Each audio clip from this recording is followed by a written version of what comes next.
India Olympics में पास हुई या फेल? क्या 117 एथलीट्स ने 470 करोड़ डुबा दिया?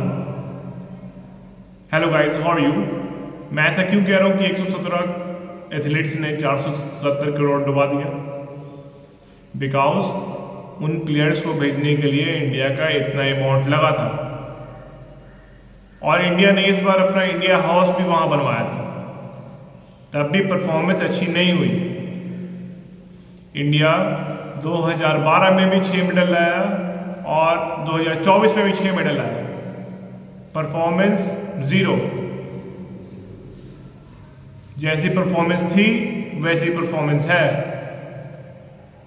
अब मैं आपको ये भी बताना चाहता हूँ कि इंडिया 2016 में 2 मेडल है, तो 2012 से 2016 में परफॉर्मेंस घटा।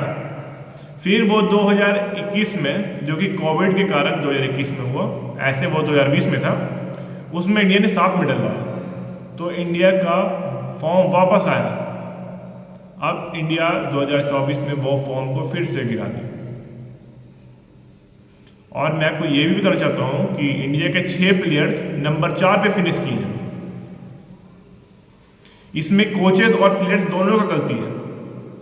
हमारी गवर्नमेंट पूरा सपोर्ट कर रही है खेलो इंडिया को, और उसने 470 करोड़ के ऊपर इन्वेस्ट किया है और बिल में पास किया है। बिल में 470 करोड़ के ऊपर उन्होंने पास किया है खेलो इंडिया को, तब भी परफॉर्मेंस जैसी थी वैसे है। और मैं आपको ये भी बताना चाहता हूँ कि मीरा भाई चानू, लक्ष्य सेन, पीवी सिंधु, लवलीना, ये सब जो प्लेयर्स है ना, अभी तक मेडल नहीं ला पाए। अभी भी इनको देख के ये नहीं लगता है कि ये पक्का मेडल लाएंगे। जैसे हमें नीरज चोपड़ा को देख के लगता है ना कि वो मेडल लाएंगे ही लाएंगे, वैसे ही ये लोगों को भी अपने अंदर का पोटेंशियल बढ़ाना चाहिए और ज़्यादा से ज़्यादा मेहनत करनी चाहिए। और ये लोग मेहनत नहीं कर पा रहे, इसलिए इंडिया मेडल नहीं जीत पा रही। That's the main thing. और मैं आपको ये भी बताना चाहता हूँ कि 3 ओलंपिक्स के बाद भी हमारी इंडिया जहाँ थी वहीं है। 2012 से 2024 में आज 2012 में इंडिया ने 2 सिल्वर और 4 ब्रॉन्ज जीता, और यहाँ तो इंडिया ने 1 सिल्वर और 5 ब्रॉन्ज जीता है। परफॉर्मेंस कहीं ना कहीं गिरी है। अब इंडिया का फेडरेशन ठीक है, इंडिया में अब कोई चीज़ की कमी नहीं है। पहले क्या बहाना था कि इंडिया के पास अच्छी फैसिलिटीज़ नहीं है, अब तो आपको इतनी अच्छी फैसिलिटीज़ दी जा रही है। इंडिया हाउस भी बना दिया गया वहाँ पे आपकी फैसिलिटीज़ के लिए।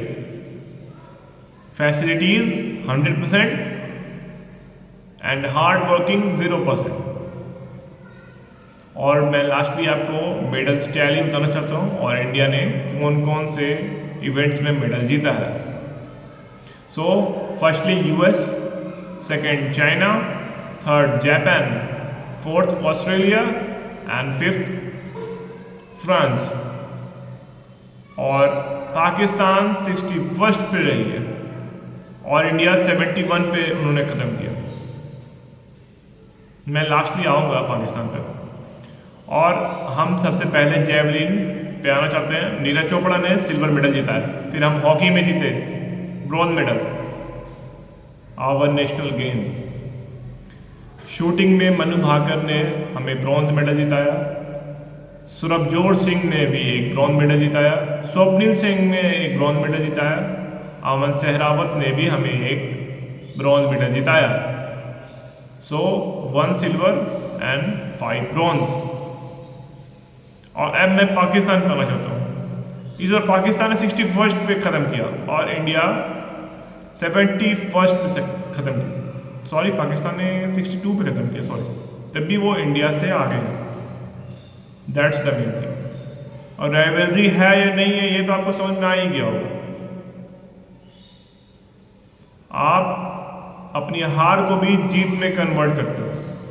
2023 का वर्ल्ड कप इंडिया हारी, तब भी आप क्या बोले कि इंडिया ही चैंपियन है, स्टार स्पोर्ट्स इंडिया ही चैंपियन है, इंडिया ने 10 मैच जीता। इंडिया के कमेंटेटर्स बोलते हैं ना ये। At the end of the day जिसने ट्रॉफी उठाई वही एक चैंपियंस होता है। और हम चाहते हैं कि इंडिया ओलंपिक्स में भी नंबर 1 पे रहे।